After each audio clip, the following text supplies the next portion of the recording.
I'm Isis Romero, and this is the news in San Antonio. We're learning more about the arrest in the capital murder case of Stacy Dramiga. 23-year-old Samuel Charon remains jailed after his arrest late Wednesday. And today we have additional details about how sheriff's investigators were able to get him in handcuffs. It's been more than 1 year since the 63-year-old woman was found dead. She was bludgeoned and burned near an East Side hike and bike trail. Sue Kalberg has new documents.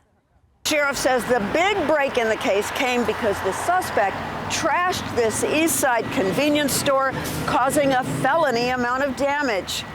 The gentleman came in very agitated and just pretty much destroyed the store to the point that they had to shut the store down for a while to get everything straight.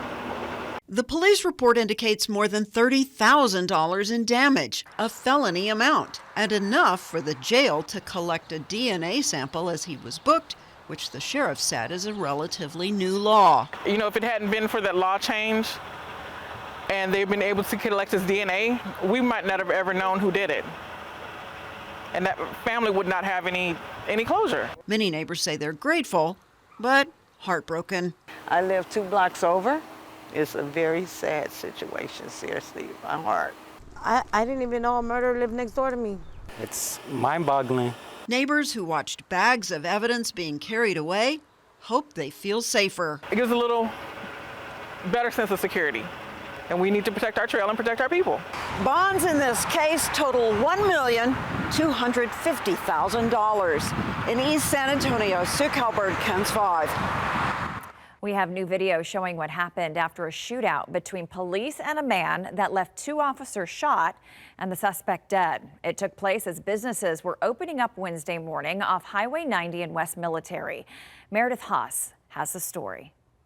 Well, people I spoke with out here yesterday, they told me the man lying on the ground, that was their family member, but SAPD and the medical examiner, they have yet to confirm his identity. This video taken after the shooting shows an officer being taken away, with other officers swarming around him, and then he collapsed at one point.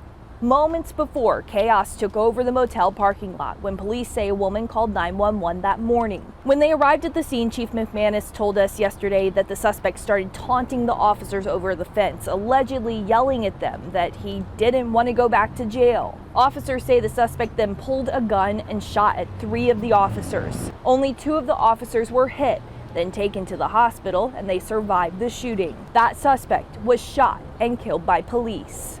This is an ongoing investigation. For more information, head on over to KENS5.com or the KENS 5 Plus app. Meredith Haas, KENS 5. Another San Antonio police officer testified Thursday in the trial involving 3 former officers. They're accused of shooting and killing Melissa Perez in 2023. Officer Jonathan Salinas was the 3rd officer to get to that scene and was questioned by the state. It began with reports of Melissa Perez cutting fire alarm wires at her apartment. When Officer Salinas arrived, Perez was inside and refused to come out. After confirming it was a felony, he got approval from Sergeant Alfred Flores, who is charged in the case, to arrest her. Salinas tried to enter through a window, and Perez allegedly swung a hammer and threw a candle at him. He called for backup. Sergeant Flores and 2 other now charged officers arrived. Minutes later, shots were fired. After the state finishes questioning Salinas, he will be cross-examined by the defense. A serial flasher who was caught exposing himself will now serve 10 years in prison. Police were able to track down the 43-year-old man in Canyon Lake. Earl Stoudemire explains.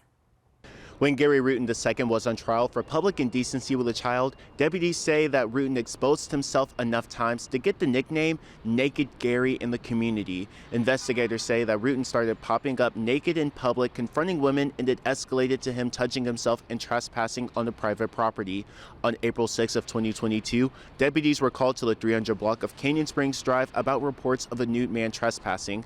Investigators say the woman living there was leaving for work with her toddler when the toddler pointed out the naked man on their property. Deputies say Rutten was standing just feet away, staring at the duo touching himself. The woman screamed and told Rutten to leave. Rutan then ran off into the woods behind the home. Shortly after this, deputies say a neighbor noticed a man driving off from the area. The mom told deputies she noticed a man in the neighborhood but didn't know his name. After collecting video from neighbors in this time frame, deputies were able to identify Rutan as the naked man in the woman's report. Neighbors told deputies they got cameras installed because they had issues with Rutan exposing himself. Deputies also identified Rutan as the man because he used the same car exposing himself to another woman at a nearby Dollar General. Because of Rutan's criminal history of illegally owning a gun as a felon and evading arrest resulting in serious bodily injury, Rutan got sentenced to 10 years in prison. Earl Stoudemire, KENS 5. A big drug bust made at a downtown hotel. Sheriff Javier Salazar says DPS got a tip Wednesday night about narcotics trafficking at a hotel on East Houston Street. A warrant was served and deputies found 10 kilos of meth mixed with fentanyl in one of the rooms. VCSO estimates it has a street value of $500,000 to $800,000. 22-year-old Thomas Hernandez Jr. and 38-year-old Yolanda Ramos Ponce were arrested on drug charges. The sheriff says he believes the suspects were being used to transport the drugs. A new outdoor venue in San Antonio is asking parents to keep a closer eye on their kids at night or leave them at home.